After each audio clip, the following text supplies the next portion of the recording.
సమాధానం చెప్పు. ఇప్పుడు అంటే ఎస్కోట్ వచ్చి విశాఖపట్నం దేశ ఏటిది అంటే ఎస్కోట్ విశాఖపట్నం గెలిపిస్తాము, ఓకే ఫైన్. మరి మిగతా ప్రాంత అభివృద్ధి చెందక్కర్లేదా? మన అనకాపల్లి అభివృద్ధి చెందక్కర్లేదా?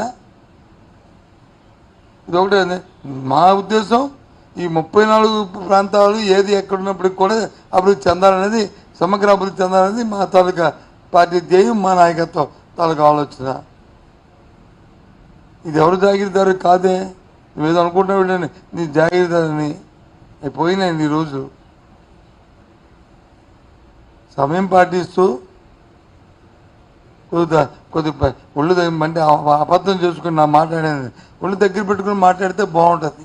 ఎంత మాట వస్తే అంత మాట నోడుకు, ఎంత మాట వస్తే అంత మాట మాట్లాడడం. నీచులని నికృష్టులని ఏంటి భాష ఏంటి?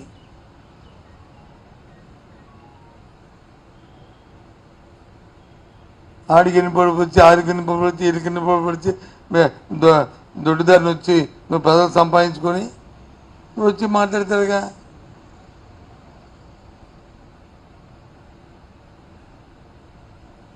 వాళ్ళు జగన్మోహన్ రెడ్డి గారు ప్రజలతో ఎన్నుకోబడ్డాడు. ఇవాళ రేపు మళ్ళీ ఎన్నుకోబడబోతున్నారు. ఎక్కడికి వెళ్ళినా లక్షలాది మంది ప్రజలు వచ్చి ఆయనకి జేజేలు కొడుతున్నారు, ఆయన నాయకత్వాన్ని సమర్థిస్తున్నారు. ఇది వాస్తవం కాదు చెప్పండి. నేను చూసాను నిన్న మొన్న సోషల్ మీడియాలో కొంతమంది పెద్దలు మాట్లాడిన మాటలు.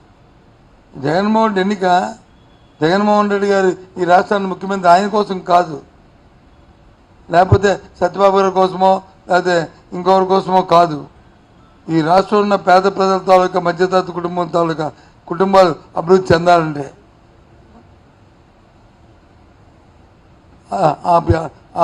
ఆ కుటుంబాల్లో ఉన్న పిల్లలు ఎవరైతే ఉన్నారో ఆ పిల్లలు అంతర్జాతీయ స్థాయిలో వాళ్ళ చదువులు పెరగాలంటే అది రాబోయే కాలంలో దేశానికి రాష్ట్రానికి పెట్టుబడిగా ఉండాలని వాళ్ళ జగన్మోహన్ రెడ్డి తీసుకొస్తున్న రిఫార్మ్స్.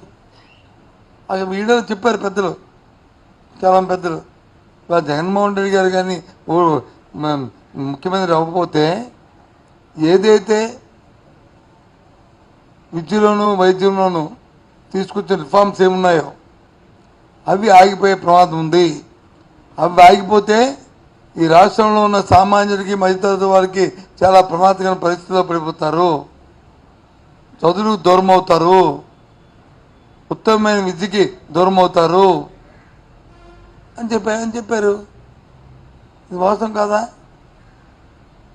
మరి ఎక్కడ మనం ఇలాంటి మన రాష్ట్రంలో జరుగుతున్న రిఫార్మ్స్లో విద్యను గురించి ఎప్పుడైనా తీసుకొచ్చారా? 3వ తరగతి నుంచి ట్రోఫీలు వాళ్ళకి ఏదైనా ఎగ్జామ్ పెట్టి వాళ్ళకి కోచింగ్ ఇచ్చిన పరిస్థితులు దేశంలో ఏ రాష్ట్రంలో ఉన్నాయా? ఎవరికి ఇస్తారు?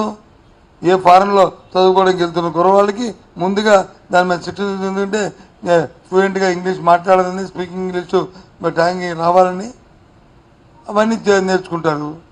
కానీ మన పిల్లలకి 3వ తరగతి నుంచే బేసిక్, జూనియరు, సీనియరు టెస్ట్ పెట్టి ప్రభుత్వం వాళ్ళ తరపున ఫీజెస్ కట్టి వాళ్ళకి నేర్పిస్తున్నాం ఇంగ్లీష్ మీడియంని.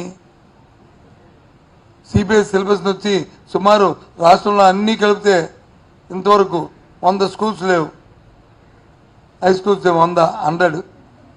అలాంటిది ఇవాళ వచ్చి 1000 సిబిఎస్ సిలబస్ సెంట్రల్ సిలబస్తో వచ్చి హై స్కూల్స్ అప్గ్రేడ్ చేశాము, వాళ్ళతో టైప్ చేశాము,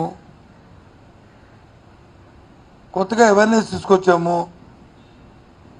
ఇవన్నీ రిఫార్మ్స్ జరుగుతున్నాయి, అయిపోయినాయి. ఆ మేనేజ్మెంట్తో మాట్లాడి జనవాలో మొన్న మేనేజ్మెంట్తో మాట్లాడి వాళ్ళని ఆంధ్ర రాష్ట్రం రప్పించి ముఖ్యమంత్రి గారు సాక్షాత్ ముఖ్యమంత్రి ఎదుట ఒక ఎంఓ సైన్ చేసి 1వ తరగతి నుంచి 12వ తరగతి వరకు మన ఎస్సీఆర్టీ వాళ్ళు కలిపి కొలాబరేషన్తో రేపు వచ్చి కార్యక్రమం తయారు చేసి రేపు 1వ తరగతి నుంచి వచ్చే సంవత్సరం 1వ తరగతి నుంచి అది ప్రారంభిస్తున్నాం. 12వ తరగతి అయిపోయిన తర్వాత వాళ్ళు కొలాబరేషన్తో అయిపోయి ఆంధ్రప్రదేశ్ గవర్నమెంట్ కొలాబరేషన్తో సర్టిఫికేట్, జాయింట్ సర్టిఫికేట్ ఇస్తున్నాం. ఇది ఎప్పుడైనా చూసామా విద్యలను ఇలాంటి అద్భుతాలు? ఐబీ చదువుకోవాలంటే పరిస్థితి ఫీజు ఎంత ఆ ట్యూషన్ ఫీజు ఎంత కట్టాలి, కాలేజీ స్కూల్ ఫీజు 5 లక్షలు, 6 లక్షలు, 7 లక్షలు, 10 లక్షలు. అలాంటిది ఉచితంగా గవర్నమెంట్ స్కూల్స్లో ఈ కార్యక్రమం పెడుతున్నాం.